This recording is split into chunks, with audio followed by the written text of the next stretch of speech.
Black Flame of the Amazon, featuring Harold Noyce, world-famous explorer in person.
In the last chapter, when Mr. Noyce gave orders to beach the dugouts at Morton's trading post near the junction of the Wapes and the Poplaree rivers, he had but one idea in mind: to put Gene and Jimmy Brady ashore while he hurried on upriver intent upon capturing the two white renegades, Butch Grogan and Limey Scroggins.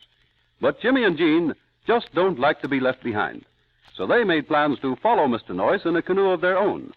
Mr. Noyce and Morton suspicion what is happening and plan to prevent the youngsters from making this trip. The plan is in the form of a joke, but Jimmy and Gene learn from their newfound friend Quito, the Indian boy, just what is what. And now it's their turn. The three of them intend to play a trick on the explorer.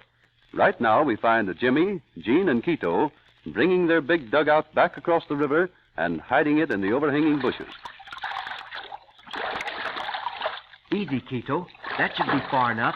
We're away in the bushes now. A little more, Senor Jim.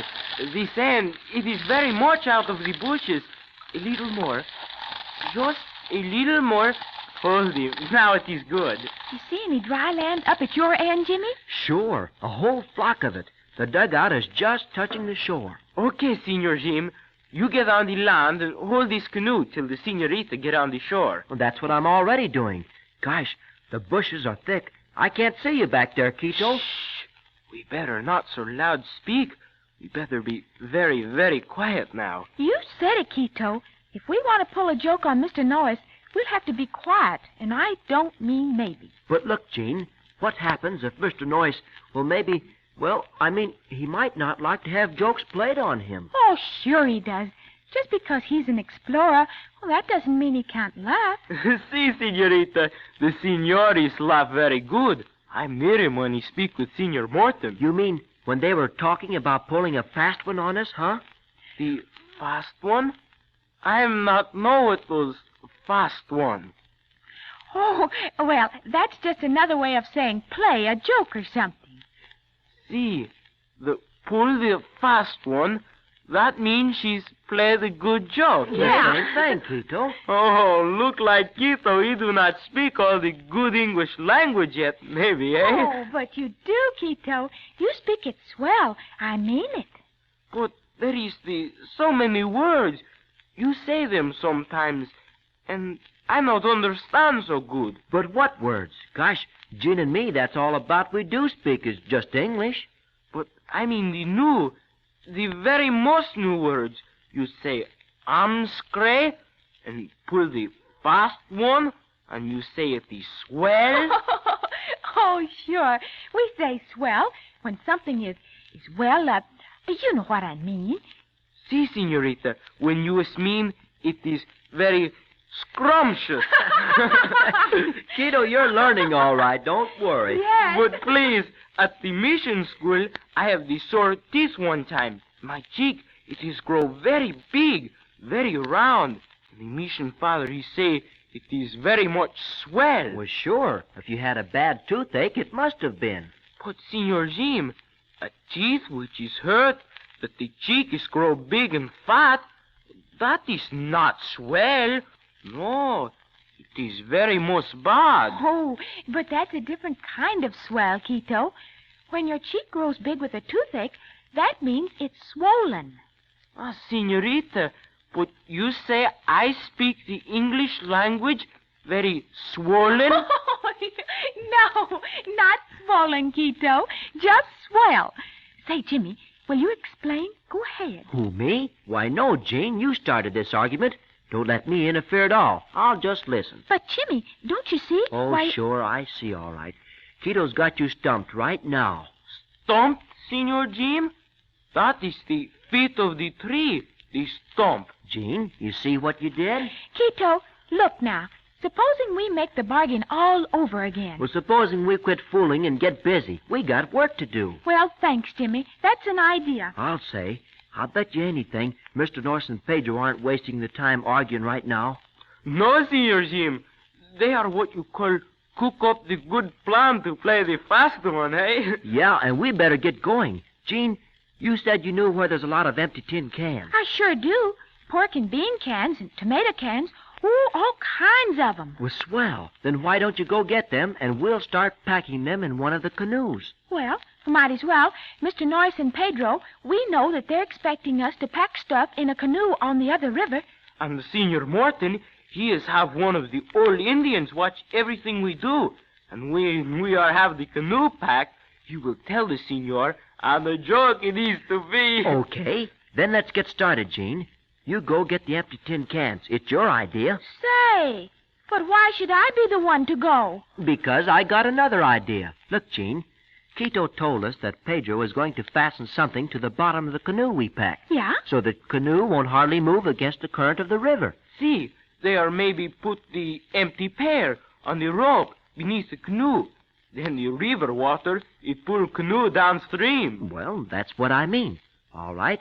Now, Pedro is the one who is going to fix the gadget on the canoe. We know that. See, senor, that is so. I heard much talk of that. All right. And why can't we pull a good gag on Pedro? You think we could, Jimmy? Well, I almost know we can. And Quito, he would like to think maybe the one thing to play the joke on the old Indian man who is set to watch us. And that would be swell, too. But what will you do, Quito? I have not think yet. The old Indian, he is very good friend to Quito. He is very good one. I would not ever hurt him. Oh, that's fine, Quito. And look now, the poor old gentleman, why, he isn't to blame for this. He's going to watch us just because Mr. Morton told him to. Sure. And how's about letting the old warrior alone? No tricks, Quito. And any jokes we play, they're going to be on the ones that are trying to fool us. And that is good, for the Indian people, they do not know the many jokes. My people, they do not laugh much. Oh, gosh, why should they? There isn't much to laugh at in this jungle country anyway. Okay, then, Quito. Now, all you got to do is stick around and help Gene and me. Only I wish we had some kind of joke to play on Mr. Morton, too. He's a swell fellow to know, Jeannie. But say, before we start playing jokes, what are the jokes to be? Gee whiz, I don't exactly know, but we can think of something, can't we? Sure, we can think. But when we do think, we got to think about something good, or else it won't work. What do you mean, good? I mean good and good. Look, Jimmy, maybe it won't be so easy to fool Mr. Norris and Pedro. But I don't mean Mr. Noyes. Well, that is, I'd rather have some fun with Pedro. Okay. Then look, if it's Pedro who goes down to the canoe to fix the gadget on it, that's when we ought to go to work. Sure, but with what? Well, how's about fixing a rope or something down by the canoe so that he'll trip over it and fall in the water? Oh, that'll be lots of fun. Oh, but not for Senor Pedro. No, and anyway, you couldn't fool Pedro as easy as that. That person just never trips over anything. Well, Quito, you think of something.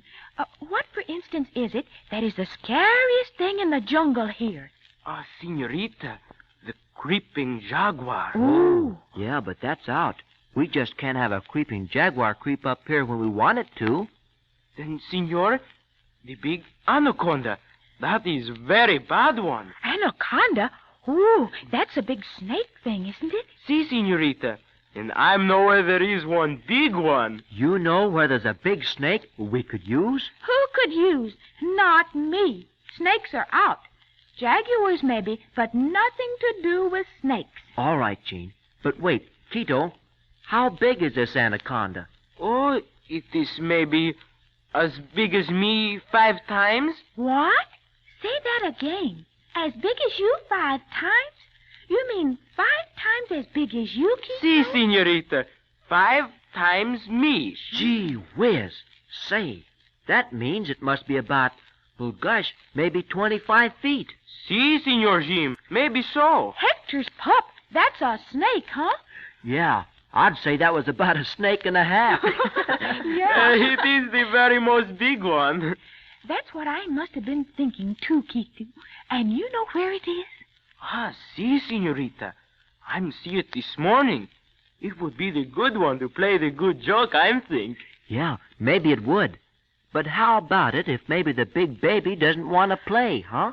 Jimmy, I still think jaguars would be easier. Don't you know these anacondas? Why, they twist themselves around you and squeeze the dickens out of you. Yeah, Quito, come to think of it, you don't happen to have a smaller one handy. Well, it doesn't have to be 25 feet long. A yard would be plenty big enough. Oh, but, senor, this will do no harm. It is dead long time ago. It is stuffed with grass. Oh, I see. It is hang on the hut of Senor Morton. A stuffed snake, huh? 25 feet long? Hot dog. Does that give me an idea, or does that give me an idea? It does, huh? Well, I'm listening, Jimmy. I don't mind stuffed snakes so much. Then listen, Gene. Suppose we got that big stuffed snake and put some little rocks in its tummy so it would stay down below the water. You mean near the canoe that Pedro is going to fix on us? Sure. And we have a long string on its head. We hide in the brush back a ways. And when Pedro is bending over the side of the dugout, we go to work. Oh, I get it. We pull the string, and up comes the big head and about 1.5 miles of snake following it. Sure, and right by Pedro's nose. Oh, Jimmy, I think you've got something there.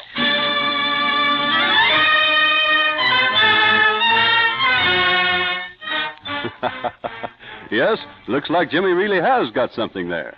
Well, what will poor Pedro think when that monster pops up out of the river right by his head? Well, that is something else. Gene thinks he'll sit down in the bottom of the dugout, but Jimmy thinks Pedro will dive overboard and keep going till he reaches bottom. But to make sure just what does happen, be in on the fun. For when you tune in next time, there's going to be lots of laughter in the jungle